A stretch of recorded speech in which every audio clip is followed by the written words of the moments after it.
Hi நண்பா, welcome back to SS unique. Tamizhaga Vettri கழகம் கட்சி ஆரம்பிச்சு ஒரு ஆண்டு முடிவடைந்ததை எடுத்து முதலாம் ஆண்டு விழா தனியா ஒரு விழாவா இருக்கணும்னு தளபதி சொல்லியிருக்காரு. அண்ட் இந்த மந்த்துக்குள்ளேயே அதை நடத்தணும்னு சொல்லிட்டு நந்தனம் OMC மைதானத்துல நடத்துறதுக்கு பர்மிஷன் கேட்டிருக்காங்க. பட் OMC தரப்புல இருந்து நீங்க முன்னாடியே காவல்துறை அனுமதி அண்ட் NOC வாங்கி கொடுத்திருக்கணும், லாஸ்ட் மினிட்ல வந்தா பண்ண முடியாது அப்படின்ற மாதிரி அனுமதியை மறுத்திருக்காங்க. ஸோ இப்போ முதலாம் ஆண்டு விழாவை வேற எங்க நடத்தலாம்னு இடத்த பார்த்துட்டு இருக்காங்க. அண்ட் அதே மாதிரி இந்த மந்த்லயே கட்சியோட பொதுக்குழுவையும் நடத்தணும் அப்படின்ற மாதிரி சொல்லியிருக்காராம் தளபதி. ஸோ இன்னும் இந்த மந்த் முடியறதுக்கு 15 நாள் தான் இருக்கு. இதுல எப்படி இந்த ரெண்டு நிகழ்ச்சியும் நடத்த போறாங்கன்னு தெரியல.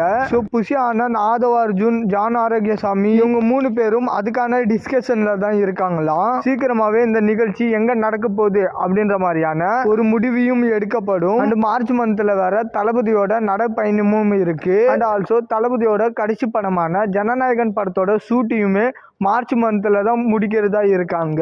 ஸோ மார்ச் மந்த் ஆல்ரெடி டைட்டா தான் இருக்கு. அதனாலதான் பொதுக்குழு கூட்டத்தையுமே பிப்ரவரியிலேயே முடிக்கணும்னு தளபதி நினைக்கிறாரு போல. ஏன்னா முதலாம் ஆண்டு விழா பிப்ரவரியில தான் பண்ணி ஆகணும். ஏன்னா பிப்ரவரி மாசத்துல ஆரம்பிச்ச கட்சின்றதுனால இந்த மாசத்துல பண்ணாதான் அது கரெக்டா இருக்கும். பட் பொதுக்குழு கூட்டத்தை கொஞ்சம் தள்ளி கூட வைக்கலாம். பட் மார்ச்ல தளபதி பயங்கர பிஸியா இருக்காரு போல. ஓகே நண்பா, எப்படியும் இந்த முதலாம் ஆண்டு விழா குட்டி மாநாடு மாதிரி தான் நடக்கும். ஸோ எப்படியும் அந்த ஃபங்க்ஷன்ல ஒரு தரமான சம்பவம் இருக்கும். பட் மாநாடு மாதிரியே இதுக்கும் பர்மிஷன் இஷ்யூ ஸ்டார்ட் ஆயிடுச்சு. ஸோ அதனால எப்படி பர்மிஷன் கிடைச்சி எங்க பண்ண போறாங்கன்றத வெயிட் பண்ணி தான் பார்க்கணும். ஓகே நண்பா, இந்த மாதிரி தளபதி பத்தின அப்டேட் தெரிஞ்சுக்க மறக்காம எஸ்எஸ் யூனிக் சேனலை சப்ஸ்கிரைப் பண்ணி சப்போர்ட் பண்ணுங்க. இதோட வீடியோ முடிச்சுக்கிறேன். ஓகே, பாய்.